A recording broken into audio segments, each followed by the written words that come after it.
subhanahu wa ta'ala is the greatest. He does not need your ibadah, does not need your concentration. Allah is not waiting for your charity. Allah's kingdom and dominion does not increase with your dhikr and tasbih and ruku' and sujood. We need Allah. We need Allah. We need Allah.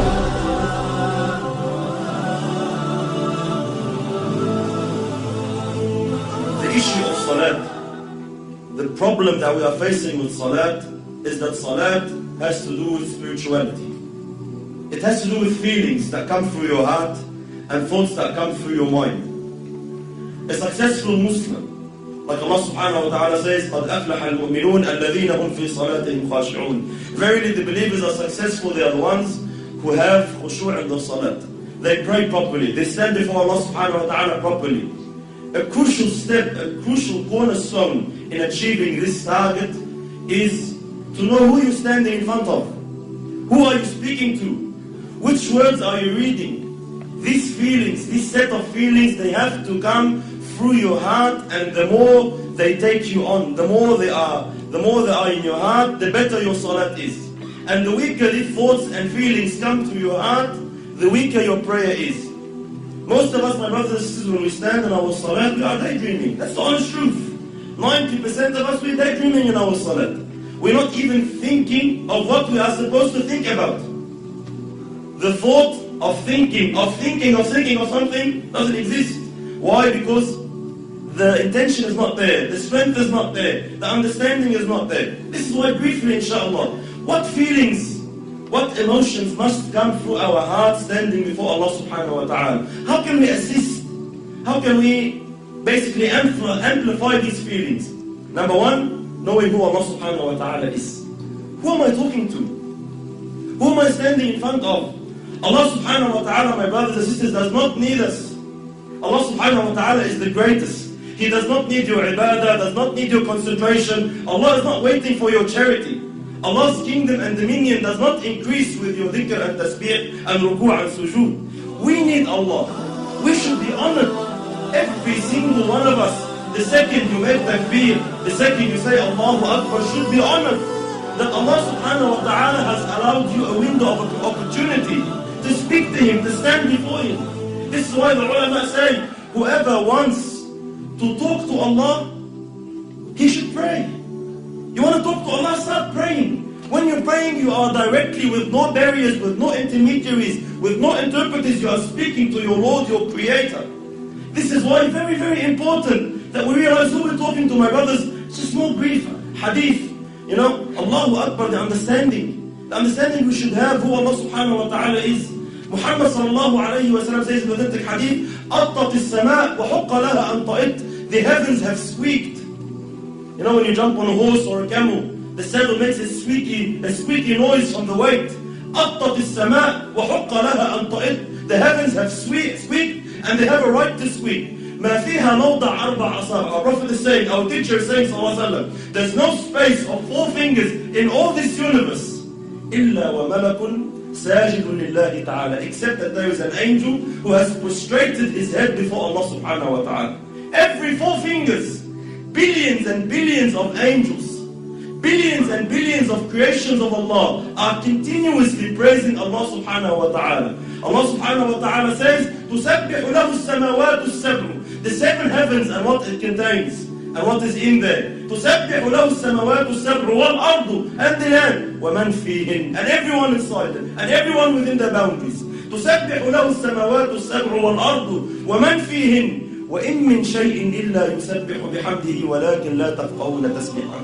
Everything is praising Allah.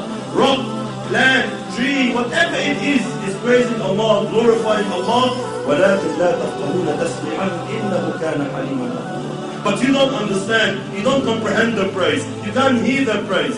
But everything is praising Allah. Allah is not in need of you. Allah is not in need of you standing, feeling obliged like most of us. Why do we pray? Majority of us, my brothers, we pray to offload the obligation. Alhamdulillah, I finished my salat. If you come and stand before Allah with this intention, are you unaware that Allah subhanahu wa ta'ala knows exactly what is going through your heart at that stage? When you come and say, I just want to get dhuhr over and done with. These feelings that come to us, we don't say them in public. No one comes and says, Allah, khalasna baqى, let's pray. No one says that. No one says to his man, Allah, get over and done with, khalas. We say, let's go pray over in my heart. Allah, please, let's go. Let's go. Over and done with. This feeling that I'm praying just to offload the burden of salat is not the right feeling you should have. You should be honored, my brothers and sisters, wallahi, in issues of dunya. When we deal in our dunya here, with human beings like us, wallahi, subhanallah, if you stand in front of someone you're afraid of, like a judge in court, or a bully of some sort in Auburn, or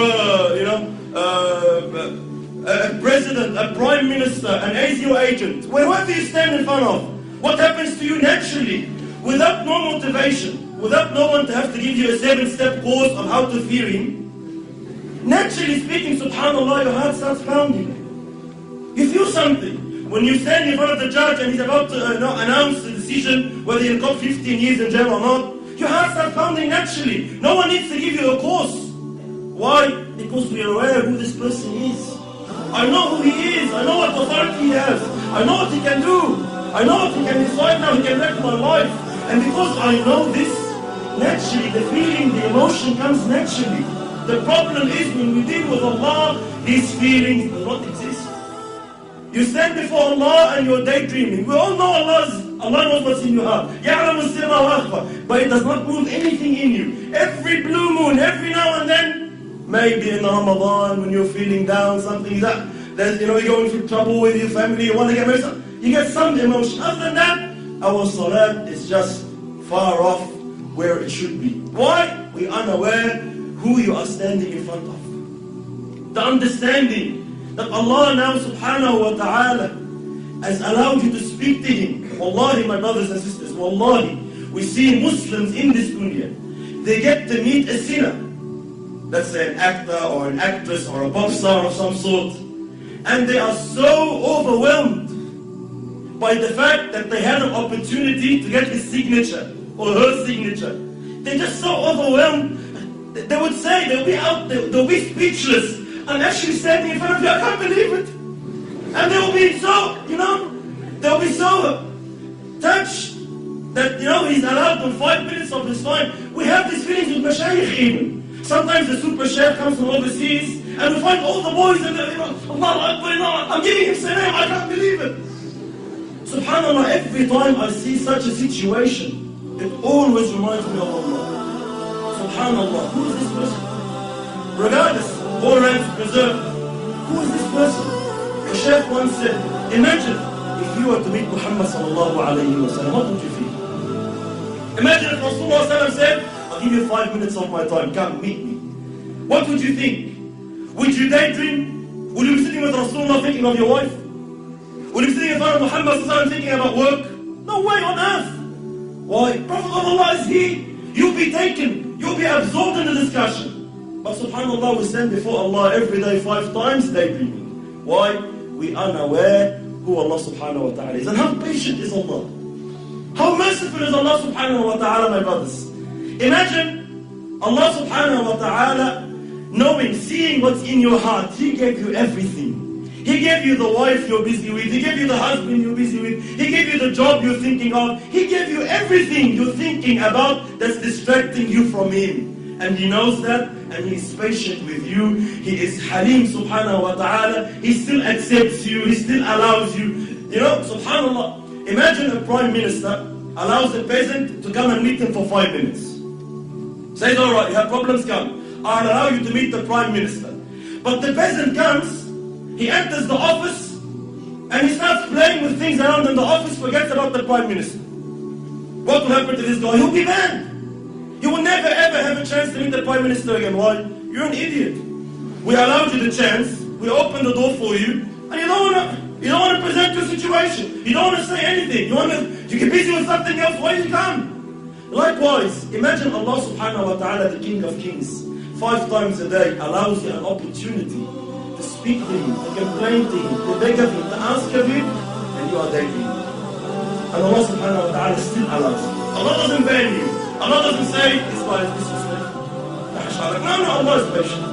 Allah waits subhanahu wa ta'ala. You will understand. You will come back. So very, very important. Step on who Allah subhanahu wa ta'ala is.